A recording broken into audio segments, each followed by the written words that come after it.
What if I told you that the habit you've been told your entire life would make you rich is actually the reason most people stay broke? Saving money.it sounds responsible. It sounds smart. It feels like the right thing to do. From the moment we're young, we hear the same advice again and again. Spend less, save more, put your money in the bank, build your future, and to be fair, saving money is important. It gives you security. It protects you during emergencies. It helps you feel in control. But here's the uncomfortable truth that nobody talks about. Saving money alone will never make you rich. Let that sink in. Imagine two people. Both work hard. Both earn the same salary. Both are disciplined. But one of them only saves money, while the other does something different with it. Fast forward 20 years. One is still stuck, worrying about bills, carefully managing every expense. The other has built wealth, financial freedom, and options. Same starting point, completely different outcome. So what went wrong? Here's a simple question. If saving money is the key to getting rich, then why aren't the best savers in the world the richest people? Why aren't people with the biggest bank balances automatically wealthy? And here's an even bigger question. If your money is just sitting in a savings account, is it really growing, or is it quietly losing value every single day? Because while your money sits still, the world keeps moving, prices go up, living costs rise, opportunities pass by, and without you even noticing, your safe money slowly becomes weaker. Meanwhile, the wealthy are playing a completely different game. They are not just saving money, they are turning money into something powerful, something that works for them, something that grows even when they sleep. They understand a simple idea that most people never learn. Money is not meant to sit, money is meant to move. So the real question is not, how much am I saving? The real question is my money actually working for me? Because if it's not, you're not building wealth, you're just storing effort. And in today's world, that's not enough. The biggest financial mistake most people make is not that they spend too much money, it's that they believe saving money is the end goal. Think about how we've all been taught to handle money: study hard, get a stable job, earn a salary, spend carefully, save whatever you can, avoid risks, keep your money safe. It sounds like the perfect formula for success, and for a long time, this approach did work, at least to build a stable life. But here's the problem. This system was designed to help you survive, not to help you become wealthy. Saving money creates security, not growth, and that's where most people get stuck. They spend years trying to cut expenses, budgeting every dollar, sacrificing small pleasures, all in the hope that one day they'll save enough to feel rich. But there's a hidden limitation no one talks about. You can only save a limited amount of money. Your income has a ceiling. Your expenses can only be reduced so much. There's always a limit to how much you can put aside. But wealth doesn't come from limits. Wealth comes from expansion. Now let's talk about something even more dangerous: inflation. Even if you're doing everything right, saving consistently, avoiding unnecessary spending, your money is still losing value in the background. Let's say you save money in a bank that gives you 3% interest. Sounds good, right? But if the cost of living is rising at 6% per year, you are actually losing purchasing power. That means the money you save today will buy less in the future. So even though your bank balance is going up, your real wealth is going down. And this is why so many people feel stuck.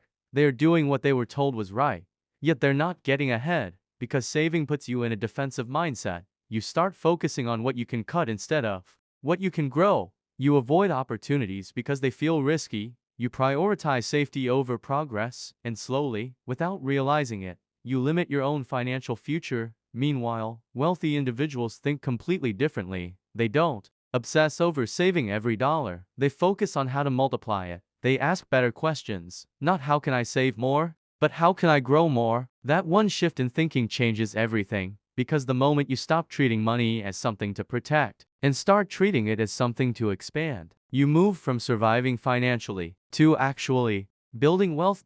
So if saving money alone won't make you rich, what actually will? The answer is simple, but powerful: investing and compounding. Let's break this down in the simplest way possible. Saving is about storing money. Investing is about growing money. When you save, your money stays the same, maybe increasing slightly with interest. But when you invest, your money has the potential to multiply over time. And the real magic behind investing is something called compounding. Compounding is when your money earns returns, and then those returns start earning returns too. It's growth on top of growth. At first, it feels slow, almost invisible, but over time, it becomes unstoppable. Think of it like planting a tree. In the beginning, it's small. It grows slowly. You don't notice much change day to day, but give it enough time, and it becomes something massive, strong, self-sustaining. That's exactly how wealth is built. Let's make it even simpler. Imagine you invest $1,000 and earn a 10% return in a year. Now you have 100. The next year, you earn 10% again, but now it's on $1,100. Not $1,000. So you earn $110 instead of 100. Now your total becomes 1 to 10, and this keeps repeating year after year. Your money grows faster, not because you're working harder, but because your money is working for you. This is something saving alone can never achieve. Now here's the most important insight. Time matters more than amount. Most people think they need a lot of money to start investing. That's not true. What you actually need is consistency and patience. Even small amounts, invested regularly over a long period, can grow into something significant. This is why wealthy people focus on assets.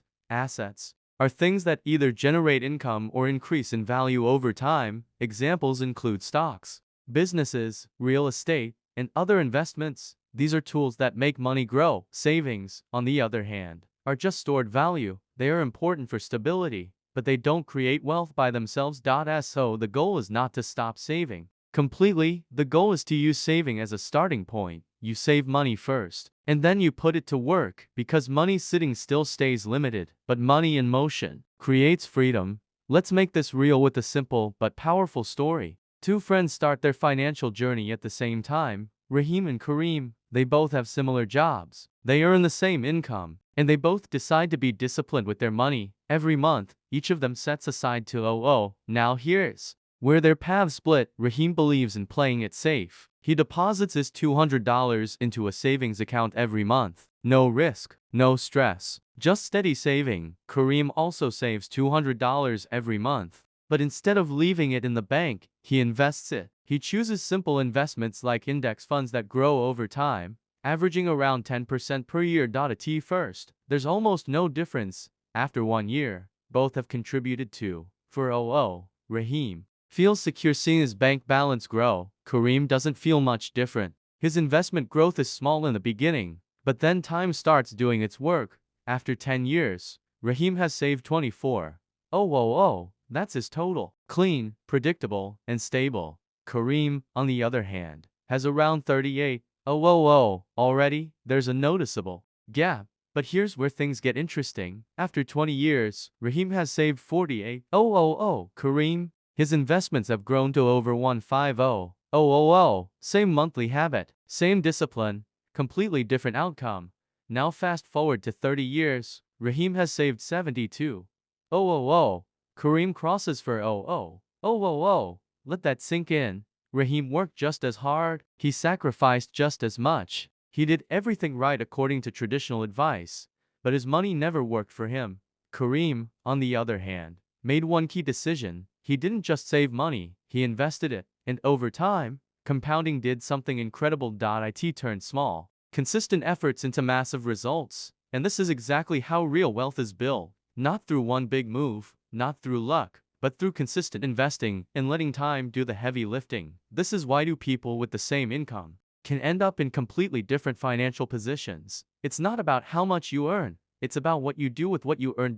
So what should you actually learn from all of this? Saving money is important. That part cannot be ignored. Without saving, you have no safety net. You can't handle emergencies. You can't take advantage of opportunities when they appear. Saving gives you stability, but if you stop there, your financial growth stays limited. To build real wealth, you need to take the next step. You need to put your money to work, because wealth is not built by effort alone. It is built by systems, and one of the most powerful systems is compounding over time. When your money starts earning money, and that money starts earning more money, you begin to create a cycle of growth that does not depend entirely on your time or energy. That is the real shift. You stop trading all your time for money, and instead, you start using money to create more money.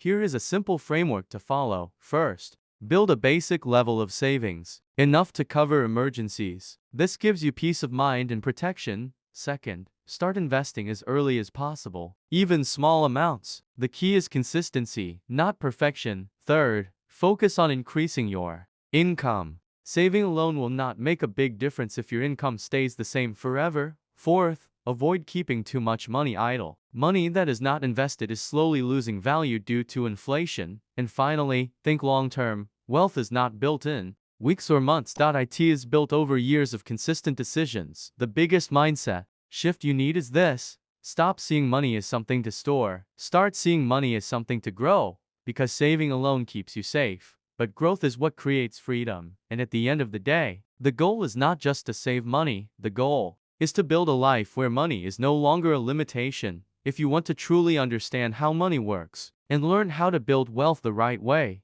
then you need to go beyond just saving. You need to learn how to invest, how to grow your income, and how to make your money work for you. Because the difference between staying stuck and becoming financially free is not how much you save, it's how you use what you save. And that's exactly what we break down here on The Geeky Investor. Simple, practical, and designed to help you think differently about money. If you found value in this video, don't stop here. Subscribe to The Geeky Investor and start learning the strategies that actually build wealth over time. Because the sooner you start thinking like an investor, the sooner you start building a future where money works for you, instead of the other way around.